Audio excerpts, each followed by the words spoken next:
오늘은 최근에 급등하고 있는 채권 금리에 대해서 이야기를 드리고자 합니다.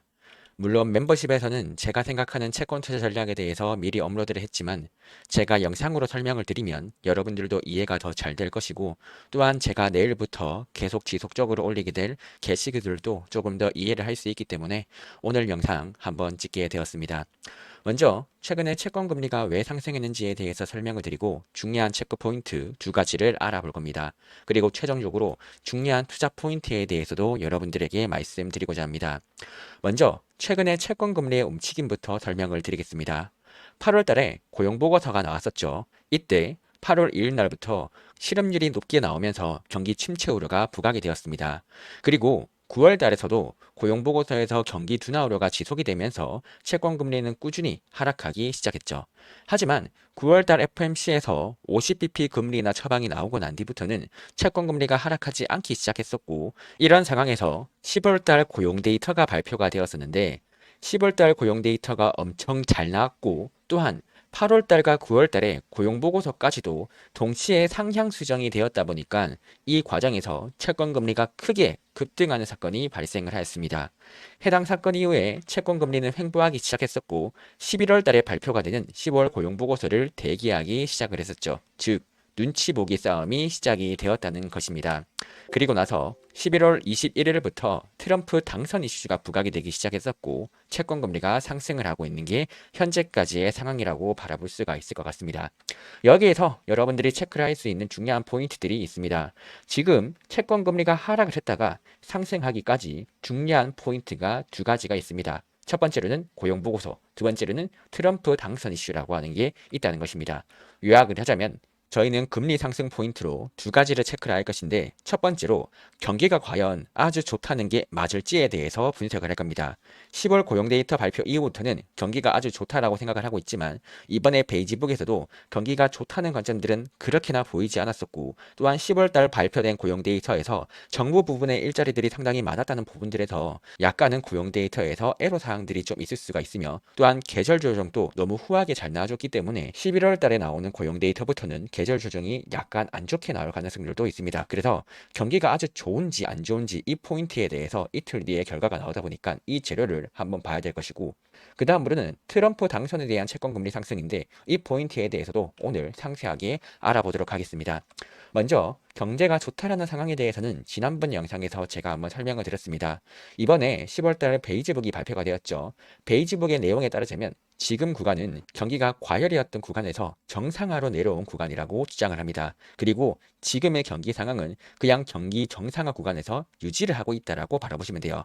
하지만 최근에 주식시장은 어떤 식으로 바라봤었느냐? 8월 2일 날 때는 경기 침체다라고 외쳤지만 9월 달에는 침체 수준은 아니고 그냥 적당히 경기 둔화 또는 경기 정상화겠네 이렇게 바라보다가 10월 4일 날에 고용 보고서를 보고 나서는 와 이거는 노랜딩이고 경기가 과열이다 라고 하면서 지금 경제가 너무 좋다라는 기대감에 채권 금리가 4.1%까지 올랐던 게 10월 4일 날의 흐름들이었다 이렇게 바라보시면 될 것 같습니다. 그러나 11월 1일 날 때 비농업 고용지수가 발표가 되게 될 텐데 혹시나 이 구간에서 경기가 식어간다라는 지표들이 나온다면 경기를 약간 과열이라고 생각했던 주식시장 입장에서는 경기 정상화 또는 침체를 읽게 되면서 금리가 빠르게 내려올 수가 있겠죠. 그래서 첫 번째로는 이 포인트에 대해서 여러분들이 체크를 하셔야 되고 11월 1일 날 때 고용 데이터가 발표가 될 거예요. 여기에서 변동성이 아주 심해질 거라는 점을 체크를 한번 하시면 좋을 것 같아요. 그러면 채권 금리가 상승을 하게 된다면 이거는 개인적으로는 조금 좋은 매수 기회가 되지 않을까라고도 생각을 할 수가 있습니다. 왜 그런지는 이따가 한번 설명드릴게요. 그 다음 두 번째 체크 포인트가 있는데 바로 트럼프 당선 이슈입니다. 지금 트럼프가 당선된다는 이슈들은 어디서 체크를 할 수가 있냐면 사실상 프리미엄에서 체크를 할 수가 있어요. 프리미엄이라고 하는 것은 뭐냐면요. 미국에서 펀더멘탈 요인들 말고 쉽게 말해서 미국 금리가 상승하는데 성장이나 물가 같은 요소들 다 제외하고 그냥 여러분들의 심리만으로 채권 금리가 얼마나 더 올라야 되는지가 프리미엄이라고 생각을 하시면 돼요. 그냥 쉽게 말해서 여러분들이 채권에 대해서 얼마나 무서워하고 있고 얼마나 공포에 떨고 있는지 그런 지표들을 바라볼 수가 있는 게 프리미엄이라고 체크를 할 수가 있겠죠. 지금 이 채권 프리미엄들이 개인적으로 제가 바라보기에 0.4에서 한 0.5 수준까지 충분히 올라왔다라고 바라보는 입장이에요. 자, 그럼 이렇게 프리미엄이 0.4, 0.5까지 상승했다면 이게 대체 뭘 의미를 하는지가 중요한데, 자, 우리 2016년도 때 트럼프가 당선이 될 줄은 몰랐지만 트럼프가 당선이 되자마자 어떤 사건이 발생을 했었냐면요. 채권 프리미엄이 급등했던 적이 있었어요. 이때 채권 프리미엄들이 얼마가 올랐다? 대략적으로 0.3에서 0.4 정도가 올랐다고요. 이번에 트럼프가 당선이 된다는 기대감과 함께 채권 프리미엄이 빠르게 상승을 해주고 있단 말이에요. 그래서 과거 2016년도 때 트럼프 당선 이슈로 인해서 프리미엄이 상승했던 것처럼 이때와 똑같이 프리미엄이 상승을 한다고 한다면 지금 채권 프리미엄은 충분히 상승해 왔다라고도 생각을 해볼 수가 있다는 거죠. 그리고 2022년도 때 재정 적자가 심해질 것이고 인플레이션도 안 잡힐 것이고 성장도 너무 과열이라고 하면서 채권 프리미엄이 0.5에서 0.7까지 치솟아올랐던 사건들이 있습니다. 지금 미국의 채권 프리미엄은 여기서 18일 날이 0.349라고 되어 있지만 지금 29일 기준으로는 못해도 0.4에서 0.5가 찍혔을 가능성들이 높아요. 그러면 0.4에서 0.5라고 한다면 2022년도에 상당히 높았었던 채권 프리미엄 구간까지 지금 터치를 하려고 하다 보니까 이런 구간이라고 친다면 개인적으로는 11월 5일 이후에 다 트럼프가 당선이 되고 나서는 프리미엄이 생각보다 더 오르기가 쉽지가 않을 것 같습니다. 왜냐하면 프리미엄이라고 하는 것은 여러분들이 예상하지 못한 사건이 터질 때 프리미엄이 오르는 건데 이미 시장에서는 악재를 선반영을 하고 있고, 그리고 트럼프가 당선이 되고 나서부터는 불확실성이라고 하는 게 오히려 사라지기 때문에 프리미엄이 예상보다 크게 상승하지 않을 가능성들이 높다는 것이죠. 즉 요약하자면 저는 금리 상승 포인트로 두 가지를 체크를 한다라고 했습니다. 첫 번째로 경기가 아주 좋다라는 관점에 대해서 분석을 했을 때 제가 바라보는 관점에서는 경기가 과열 수준은 아니고 정상화 수준이라고 생각을 합니다. 다시 한번 말합니다. 채권 금리가 정상화 구간이라고 생각을 하는데 지금은 정상화 구간들을 망가뜨릴 수 있는 금리 수준까지 상승해버릴 수가 있어요. 10년물 채권 금리가 4.5%로 터치를 하게 되면 이 구간부터는 실물 경제가 버티지 못할 가능성들이 높아지기 때문에 채권 금리의 상승폭이 예상보다 제한이 될 수 있다고 첫 번째로 생각을 하고요. 그 근거로 이번에 베이지북에서도 그렇게 경제가 좋다라고 하는 흐름들은 보이지 않았습니다. 두 번째로 지금 채권 금리가 상승하는 이유가 경기가 좋거나 아니면 물가가 반등하거나 이런 요인으로 올라가는 게 아니에요.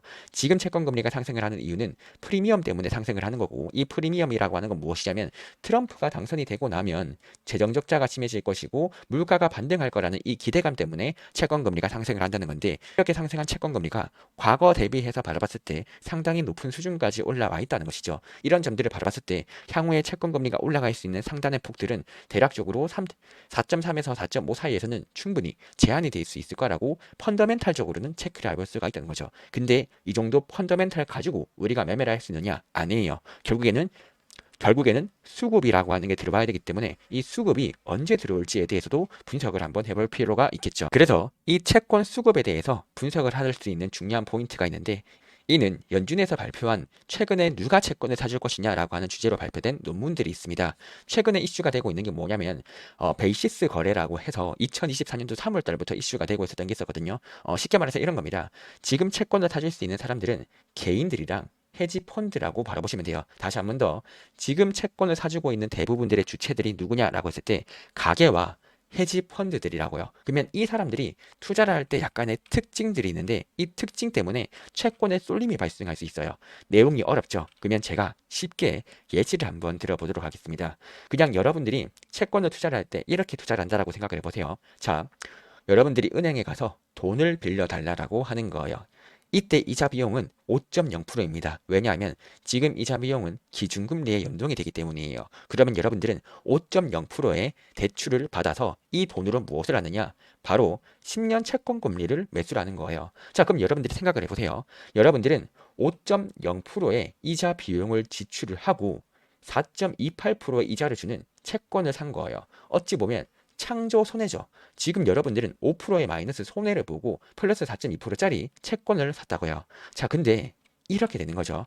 앞으로 기준금리가 내려오는 거예요. 그러면 어떤 사건이 발생을 하냐면 지금 여러분들의 이자 비용은 기준금리에 연동이 되는 거예요.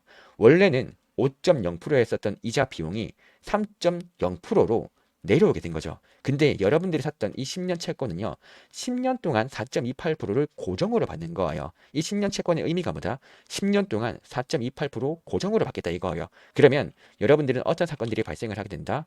지금 결국 마이너스 3%의 이자 비용을 지불하고 4.28%의 이자 수익을 받게 되는 거죠. 이렇게 여러분들은 시세 차익을 노릴 수가 있다는 겁니다.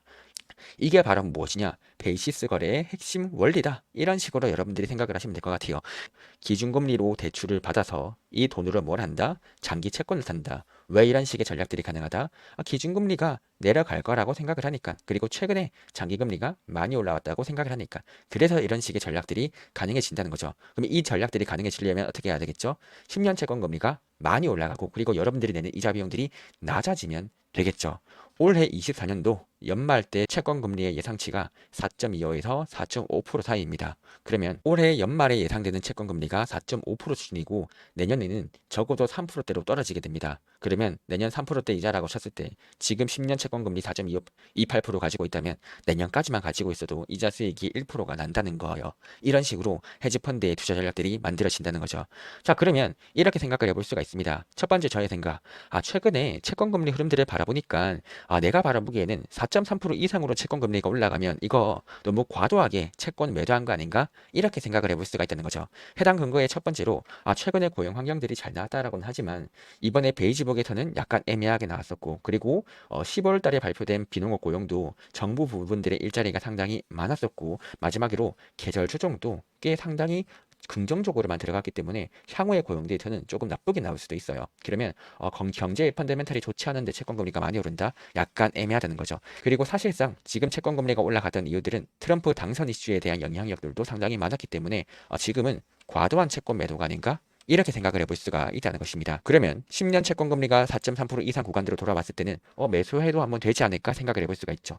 그리고 이런 과정에서 정확히 채권을 매수를 해서 채권 금리가 떨어지는 타이밍들을 찾을 수가 있어야 되는데, 제가 바라보기에는 기준금리가 연말에는 4.5% 수준이 될 것 같아요. 그러면 4.5% 수준이 된다라고 한다면 여러분들은 4.5%의 대출을 받아서 10년짜리 장기 채권을 사버리는 거예요. 그러면 이자 비용 4.5%, 채권 수익 4.5% 이렇게 되면 이자 비용이 없어지게 되는 것이죠. 근데 내년부터 기준금리가 더 떨어진다. 그러면 여기에서는 채권 금리 쪽에서도 시세 차익을 얻을 수가 있게 되는 이런 상황들이 발생이 되게 된다는 겁니다. 따라서 수급상으로 채권 매수세가 몰리는 구간들이 있는데 이게 올해 연말과 내년 1분기쯤이 되지 않을까라고 생각을 하고, 이런 식의 채권 매수세가 몰릴 수 있는 구간들은 기준금리보다 채권금리가 조금 더 높아질 때, 그리고 채권금리가 최근에 프리미엄 같은 요인들로 상승을 했을 때 사람들은 채권을 매수를 하려고 하는 이런 흐름들이 생각보다 빠르게 보일 수 있지 않을까 생각을 해볼 수가 있다는 겁니다.